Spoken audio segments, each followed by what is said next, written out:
Oh, I want a hippopotamus for Christmas. Only hippopotamus will do. Bum ba-dum, ba-dum ba-dum ba-dum, bum ba-dum ba-bum, ba-dum ba-dum ba-bum. And hippopotamus is like me too. Told y'all you were gonna hit 25 days of my horrible singing. Just because, you know, you're just gonna get it. 25 days, horrible singing from Ashley. Okay, so I'm not sure how to make it more obvious what this song is, why I chose this song. It's a little girl talking about how she wants a hippopotamus for Christmas. I hope her parents had that in their budget, because if my child ever came and asked me for that, I bet, girl, you SOL. Ain't no way. But I decided to come up with the theme for today's video, which is a bookish wish list. And the reason why I decided to go with this is because it's a little girl in a song asking for a present. So if I had a bookish wish list, a bookish holiday Christmas wish list, these are some books that would be on it. Now, am I gonna get these books for Christmas? Probably not. That's why it's called a wish. You know, wish, hope, dream. If I could choose any group of books to acquire for the holidays, these are the books that I would choose.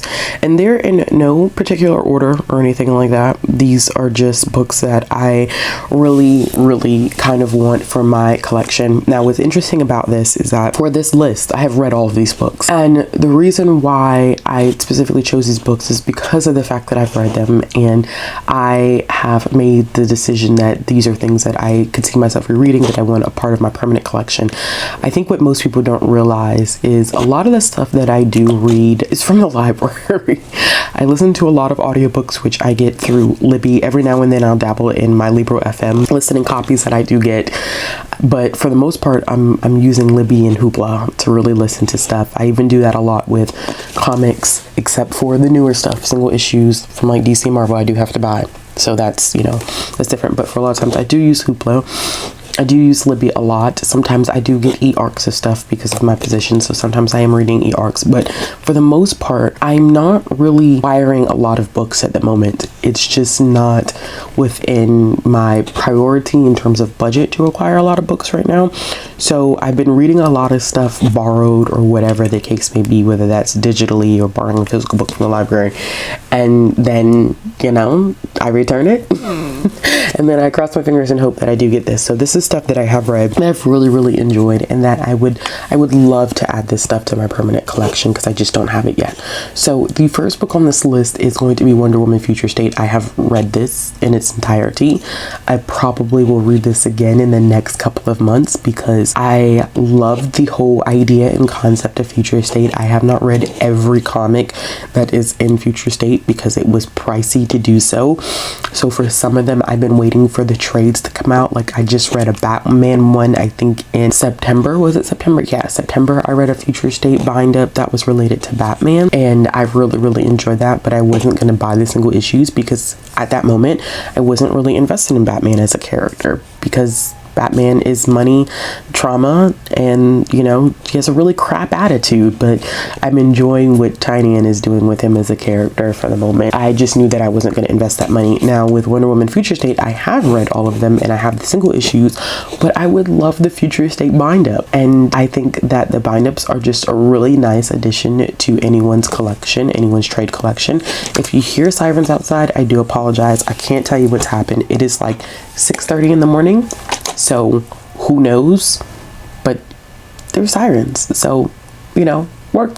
The next set of books that I have on my list are the 3 books in the Good Girl's Guide to Murder trilogy. So I have listened to the first 2 of those books on audio, love them, gave them both 5 stars. Hold on, because these sirens are really loud. So the first 2 books in the series were extremely good. They were really good, and I gave them both 5 stars. I love them on audio, and this is a series that I think I would want to have in my personal collection because of the fact that this is one of the best YA thriller / mystery series that I have read. It is well done, it is well written, it leaves you on the edge of your seat. I have heard some not so great things about the third one, depending upon like who you talk to, and I makes me a little nervous, but the first 2 were so good. I am not a big 5-star person, so the fact that both books gave me 5-star feels is really important to me. And the middle book, the second book, I thought was going to suffer from middle book syndrome, and it didn't. It was still a 5-star read. So if you didn't know, the series is literally about this young girl by the name of Pip, and Pip is first begins working on this case about 2 people who had passed away in her hometown a few years prior, and I think that she was friends with one of the girls whose sister passed away. She was connected to the case in some way. I can't remember the details, but she's connected to the case, and for her project for school, she decided that for a thesis that she was going to kind of do some investigative work on the case and figure out exactly what happened. And it gets super intense, and by the second book, she's turned all that information that she acquired in the first book into a podcast, a true crime podcast, and I really enjoyed it. I think that the audiobook stuff is really, really great, but I would really like to own physical copies of that series because it's just so freaking good. It is really, really good. The next one that I have on my wish list is a Sweat and Soap, and I would have never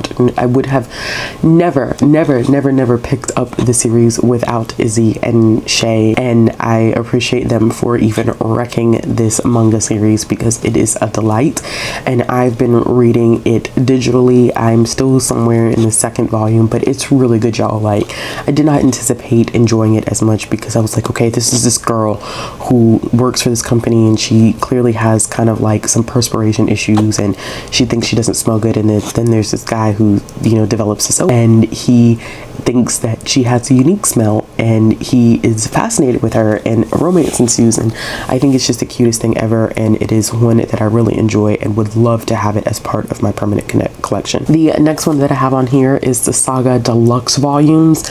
I am currently rereading Saga because we are doing a reread, and we have been having live shows. I think that by the time that this video goes up, we will have had the live show already for volumes 3 and 4, but we're doing a reread because issue number 55 of Saga does release in January of next year, and I wanted to make sure that I was back on track for the series, so I was happy to have some of my booktube friends kind of join in and have the discussion with me, so that's super exciting. If you haven't seen that live show, definitely check it out. I'll make sure I leave it in the card symbol above, but like I said, I've been rereading that with friends and people in the community, and I've been rereading digitally, so I don't think I've ever owned the Saga series like as physical books. I think I've always like checked them out from the library, or I've read them digitally like through Hoopla, which is what I'm doing right now. And while that's great, and I absolutely love that and adore it, I would really, really love it to be a part of my permanent collection. I think there are some things about Saga that are extremely dated. We talk about that a lot in the live show. Some of the language that's used is just not friendly at all. It's not great.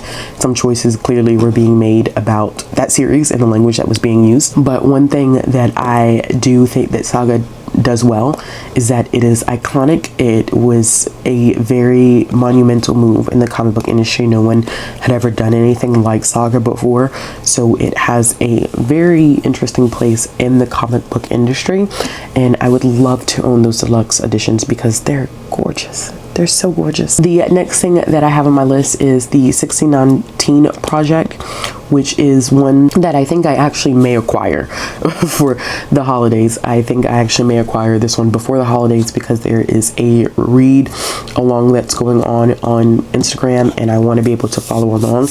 I do have the audiobook copy from Libro FM, but I do want my own physical copy because it is a copy that I want to annotate.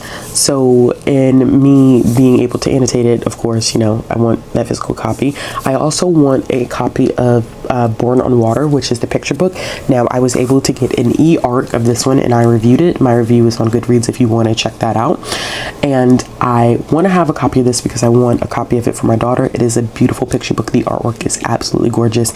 And while I know that some people feel some type of way about it being, you know, based on like the slave narrative, I think that it is important for some children to have access to that material. It's kind of hard as an adult to be like, well, I'm tired of seeing this narrative play out when there are kids who are going to be facing these same issues of not really knowing where they come from, because genealogically, we, you know, a lot of Black people, when I say we, can't provide that information because we don't know, because there weren't records that were kept.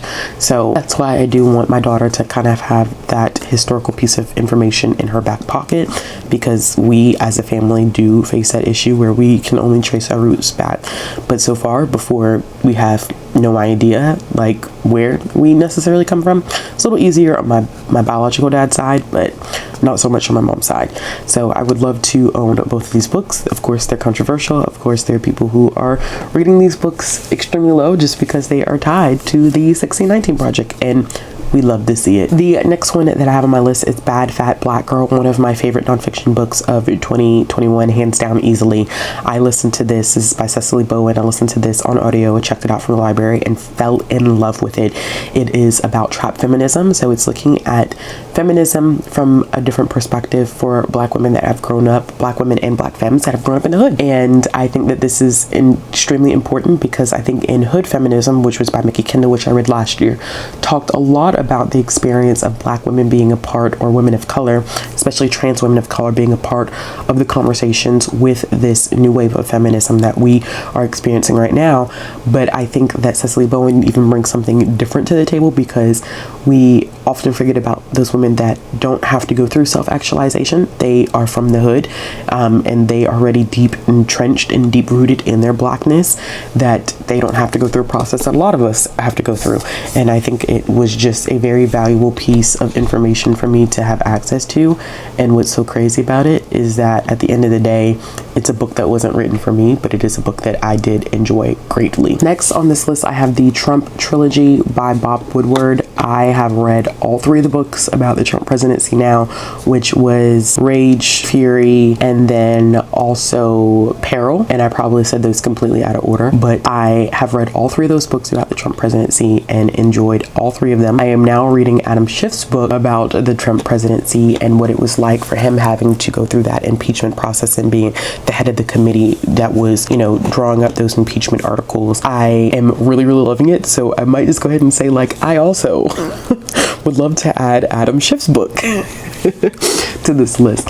I think that those books about Trump by Bob Woodward are super important, and they're books that I'm going to want to reread. I listened to those on audio via Libby and would love the opportunity to reread those and actually annotate them, because it's a lot of interesting things that I think were at play in Trump's presidency, a lot of things that I don't think the average American citizen was aware of or was made aware of, a lot of underhanded things. I'm learning a lot more interesting and really dark and dirty things that happen through Adam Schiff's book, to be honest with you. That's quite mind-blowing, but I would love to have all three of those just to reread them and kind of go through the process of really analyzing them and annotating them. Next, I have Redemptor by Jordan Fuego. This is one of my favorite books of 2021. I read this as an e-art, and I don't have a physical copy of it. I actually don't have even a finished copy of Raybearer.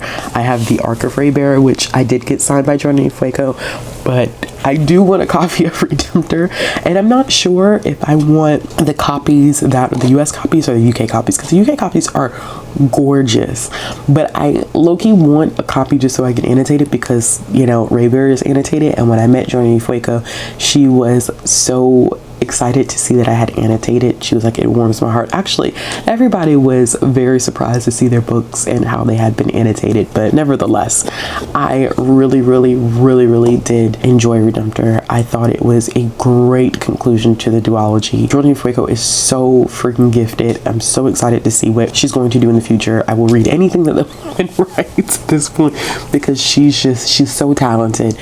But I really want a copy of Redemptor, because 5-star read. It was so good. I really loved it, really enjoyed it. Next on this list, I have Giant Days collection. What I mean by that is that I would like to acquire all of the volumes of Giant Days. I have read up to, I think, volume 8 of Giant Days, and I think there's probably close to maybe 13 or 14 volumes of Giant Days. I haven't finished the series yet, but I really like Giant Days. It's a very slice of life, easy going type of comic book series, and it's about these 3 friends who are at uni who are just experiencing life together, ups and downs of being at uni and being in relationships, being friends with each other. And it is such a great great series that Allison wrote, John Allison, and I love it. I adore it. And this is another series, like, I've never really owned the physical copies of this. I've always read it digitally, whether that's through Hoopla, or I think that it's available through like Kindle Unlimited or Comixology, one of the two. And it's great. It's just a great series that I think that a lot of people would enjoy, and I would love to have physical copies on my shelf. Next, I have Ace, which Angela Chen. I was ranting and raving about this book all at the beginning of this year because Ace is just a great book. I think that Chen did a wonderful job with it. I speak highly of Ace any opportunity that I get, and I don't have a physical copy of Ace. I listen to it on audio, but this is one of those books that I would love to own a physical copy of, so I can go back and reread it and annotate it, because there's just so many good tidbits in Ace that help me understand a lot about myself that maybe I didn't really understand before, and I definitely understand now, and it makes a lot of sense, and it helped me figure some things out. And I think that it has done the same for a lot of people, and I think a lot of people have just enjoyed reading Ace and learning more. And there's some deep diving into some things that I think are not often talked about on the surface that just were really, really great assets to my reading experience. And the last one that I have on here is another graphic work, and it's They Called Us Enemy by George Takei.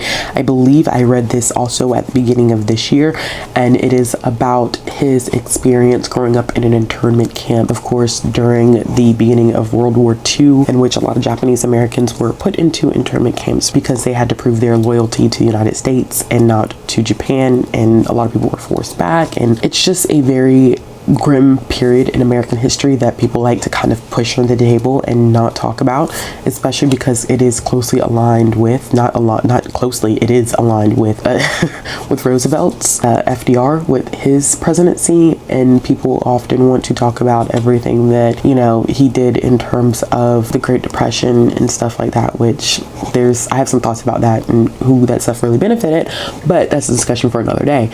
But they don't want to acknowledge the fact that this is the same president who signed a bill for Japanese Americans to be put into internment camps and to be treated poorly, and for them to be stripped of everything that they own. And then when they were released, they had nothing to go home to. They had to start all over again. And I'm glad that I read this as a graphic memoir. It is such a heartbreaking but beautiful book, and it really does illustrate the dichotomy that the United States can't reckon with. The United States loves to culturally recognize a lot of their presidents for the good that they've done and not the mistakes that they've made that have harmed marginalized communities. And it's important to not only recognize that stuff, but hold them accountable, because they're human. They make mistakes. They have biases. A lot of our presidents are prejudiced and racist, and it's important to acknowledge that so history doesn't repeat itself. And George Takei talks about the cyclical nature of history and how when you don't reckon with the wrongs that you have done as a nation, you often repeat those same mistakes, which the United States, since putting Japanese Americans in internment camps, has made those same mistakes. So very, very vital, important piece of history, and I'm glad that he did this as a graphic memoir, and I would love to own a copy for my own personal collection. All right, y'all, so that is my bookish wish list. I would love to know what books or bookish things y'all want for the holiday season. Let me know in the comment box below. If you like this video, give it a thumbs up. If you want to see more content from me, click the subscribe button, hit the bell for notifications, and I'll be back with another video tomorrow.